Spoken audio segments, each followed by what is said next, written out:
The Rolla School District is planning a bond issue for the April 7th election. It's R31-2020, and this presentation will cover the scope of the bond issue for this spring. First, our strategic plan guides everything that's done with the Board of Education as it relates to moving the district forward. And this specific CSIP or strategic plan goal is instructional resources, facilities, and support services. You can see under goal 3, it's item B. And what's there in heavy print and underline really speaks to the focus of this plan. From this goal and this plan, we developed a 10-year facility plan, and that 10-year facility plan guides what happens in the school district as well. And these 5 projects that we'll be talking about come from that long-range facility plan. Recently, we asked the community to respond to the goals that are set forth in that strategic plan. And what you see before you are the results of that survey. That purpose of that survey, again, was to say, how do you think we're doing in accomplishing the goals set forth by the strategic plan? And the areas in yellow are really stand out as reinforcers for the project.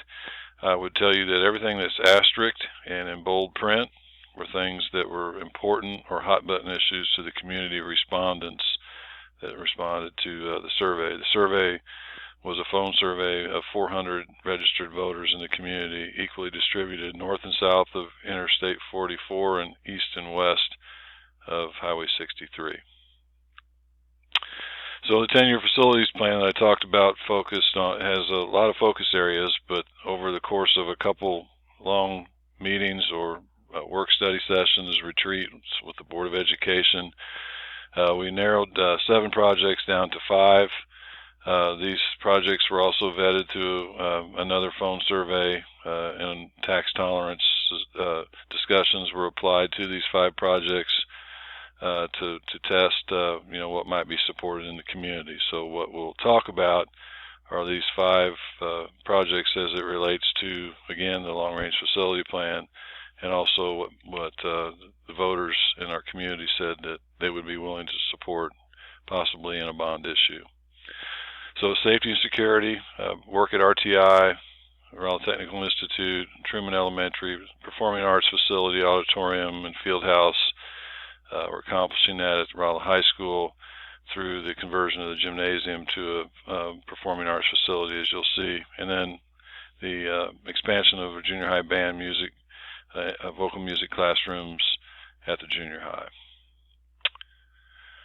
Safety and security.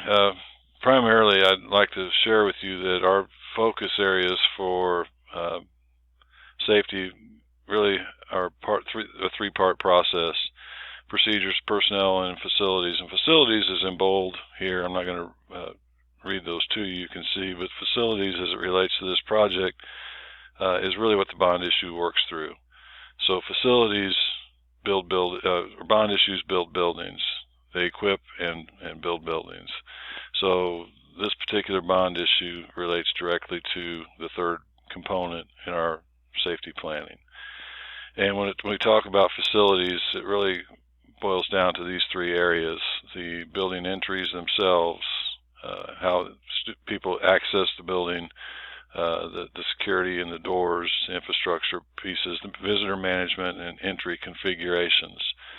I'll not read the slides to you, but these are some specific bullet points as it relates to entry access, as it relates to communications. That becomes a part of working with our process, getting in and out of the buildings and getting people where they need to be in the case of an emergency. Visitor and volunteer tracking. We have a lot of people in and out of our buildings on a daily basis. This helps organize that to a greater extent, and also attendance and reunification.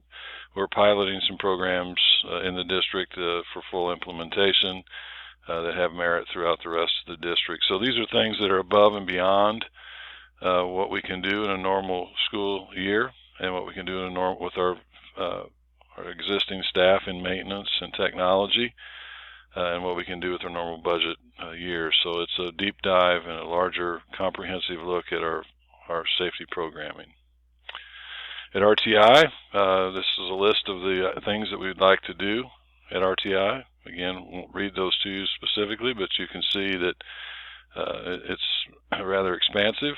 RTI was built in 1970. We actually took possession of it in 1972, and here's a 1969 under construction project, and you can see the arrow. This is a historical picture looking from what is currently Dickey Bub on 10th Street at the bottom of the page, and Soast Road doesn't even exist yet. And you can see where the future high school site, which was actually Rolla Middle School, or is Rolla Middle School now, and where the junior high school is. So while some things have changed, some things remain the same, and what we'd like to do at RTI is deal with the security at that building through a security vestibule, as you'll see on the upper left side. What's in blue are updated restrooms. We'd like to gut what's there and completely start again. Restroom facilities at this are indicative of what happened in the 60s and 70s. There weren't a lot of girls taking career tech classes. It was actually known as vocational education and more of an at-risk program than it was programming for what we have today, which is much more high-tech and much more flexible. The spaces in orange are scheduled to be renovated shop spaces. Many of these spaces, except for the third wing on the far right, were part of the original building footprint. And on the far right is the ag shop area. You see in gray at the bottom a shelter. We'll have a new greenhouse and a place for our ag sciences program to actually have more live animals and things that they would want to bring in and have a covered space to keep them. Currently, we're hampered by weather and uncertainty of that. So a pretty comprehensive look at RTI and things we'd like to do there. I'd like to talk about students at RTI because to reinforce the issue of students aren't what they were back when the building first opened. This is Malookan Pritchett, one of our basketball players. Most people know him as an athlete. He's a high school student whose dad is the principal at the Rolla High School, and you think of kids, 4-year education, college, the traditional route that students take. He's one of our leading masons. The picture on the left is a masonry madness that occurred on one of our days off, and Malookan has been offered a couple of apprenticeships and has many options ahead of him in the masonry program. So again, a non-traditional look at a program that's always been viable for us here at the Rolla Technical Institute. Truman Elementary, again, safety, a primary concern here. The gray box on the lower left side is a new library, is a safe room, a storm shelter. Part of what's going on in the district, all new construction will be equipped with safe room capabilities. The tornadoes that we've had recently in Tennessee certainly point to the fact that it's appropriate for us to be planning in that area as well. The light blue on the right side is the library, which we would vacate as the current library and move it into more of a commons area. If you're familiar with Truman, the classrooms that surround that light blue area were open wall, open concept, and wheels have been closed in, and the library is the last of the 3 elementary schools that we would like to renovate. The darker blue space in the center of the building is the current office. We'd renovate to a classroom. What's in orange would become a safety, new office configuration and safety routing for a flow of visitors in and out of the building so to be able to control access. Also, this building calls for some kitchen renovations. The kitchen renovation here would just, we'd be able to acquire that space because of the new library, and again, all 3 of the kitchens at the elementary schools are on the long-range facility plan, and Truman's is probably the smallest of the 3 elementary schools. So Truman Elementary gets a new library, safety configuration, entry, and the renovation of library space and office space to classrooms. It's a closer look at what I just talked about. And this is an exterior view, 3 dimensions of what it does to the front of the campus. You see the canopy, and the actual library on the left side comes out near the edge of the sidewalk, so minimal invasion of the parking area, so to speak. We'll still be able to access the building with cars as we have in the past. Rolla High School, here you see in the upper left corner the current gymnasium converted to an 825-seat auditorium. The spaces to the right of the auditorium that say support are the areas on the stage and the areas behind the stage. That one would be a classroom for performing arts, and the other for the staging, green room, set design, things of that sort. What's in maroon is a new set of classrooms and a commons area for band and choir.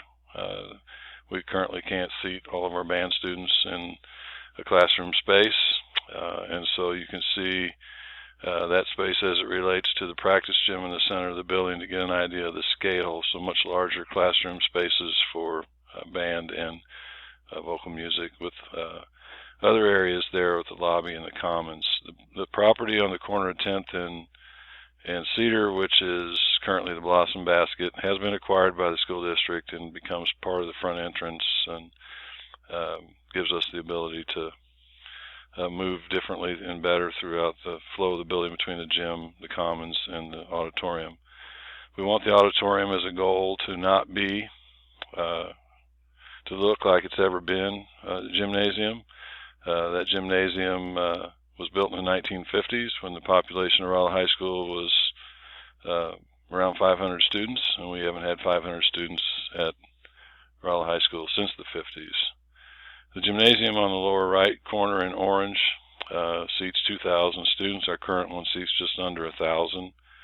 We wouldn't want to build one larger than that, similar to the Gail Bowman. We don't need that. We would never envision moving graduation to Rolla High School, so this gymnasium gives us the capacity to seat the people that come to games and do other things. It's a multi-purpose field house we use for PE, wrestling, other programming that would go on typically in a gymnasium.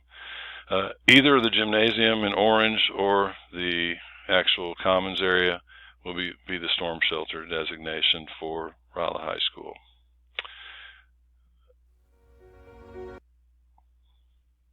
The massing study that shows the exterior of that project that I just spoke of. So here you see us from what is currently maybe on the roof of the Ozark Actors Theater looking down at Rolla High School with Cedar Street on the left.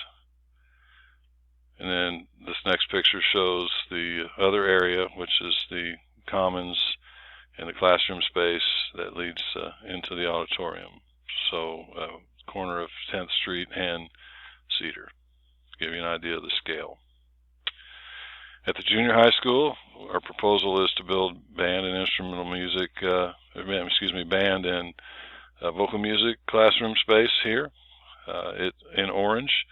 What's in blue is the current space that we use for both those programs. We would like to renovate that space into a weight room or flexible PE space, but more in lines since we moved 7th grade activities and 7th graders to the junior high school. We knew we were stressing the space for the band and vocal music programming. Currently it's housed at different places in the building, and it's disruptive because of just sheer noise. This puts everything in its space down at the south part of the building, and also the thicker line you see is for the storm shelter for the junior high school. The cost of the project is $25 million, which is a 28.5-cent proposed increase on the debt service levy. Current debt service levy is at 30 cents, so what's on the ballot is a 28.5-cent bond issue. The impact to the taxpayers in the increments of $125,000 home up to $200,000 are illustrated on this slide on an annual basis, and then the bottom part shows it on a monthly basis. The districts that we have here are listed with their tax rates are what we call the Camdenton Salary Survey Group. Camdenton annually does a salary survey that allows us to compare our teacher salaries to those other districts, and we use that for recruiting purposes, but we use the same data set for comparison in other areas, in this case tax rates. We did add St. James, and we did add Newburgh to this list because there are our Phelps County friends. They aren't typically in the salary survey group. And you see where our levy is in yellow, comparatively speaking, at 22nd. If this issue passes, we move between 14th and 15th. The school districts that are starred to the left of this screen are all running bond issues this April for building improvements throughout their district. This is a graphical look at the debt service levy as it compares to the other schools, just some select schools, as I mentioned, from that list, and where it goes if it passes on April 7th. Our current debt as a school district is at $15 million. We have paid off bond issues early, and we just paid one off, saving the district $200,000 in interest, and we have 2 remaining issues that will be paid in the next few years, as you see here. Our current debt limit, that's the absolute ceiling that we could ever have, is $64 million.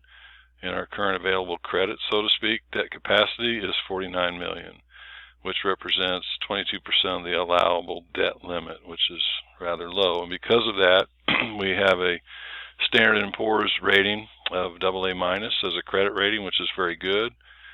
Because of our location and the university, our record is a school district that maintains very strong fund balances and takes good care of the money entrusted to us, and we have very low debt burden, are the 3 main components that make up a AA- credit rating.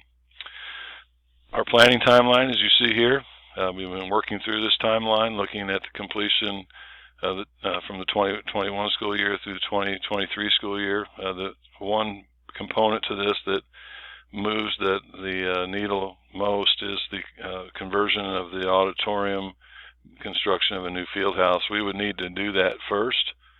It will take the longest to build because we can't vacate our current gym until we build a new one.